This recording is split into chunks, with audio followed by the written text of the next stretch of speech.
What are your thoughts about the Chinese property sector because it is so influential and important to that country? Sure. I think China property, first of all, it's a great example of what we were just talking about, which is indices doing damage to emerging market investors. And if you go back 3, 4 years ago, if you are in an ETF or you're passive index, you have to own China property and you own it at par and you own it in a big weighting in an index.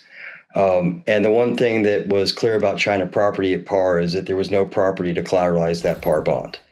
So now people are like, well, let's talk about investability. China's not investable. And I think the investability for us is one, you always have to talk about an entry price. So, I would argue, there's probably nothing at par that I would want to buy in China today or 3 years ago. But when I look at this property sector today, there were over 100 property builders there that issued bonds. There's a subset of maybe five, six, seven that are trading around a nickel that we think go through a debt restructuring, not a liquidation. And it's not going to be worth par.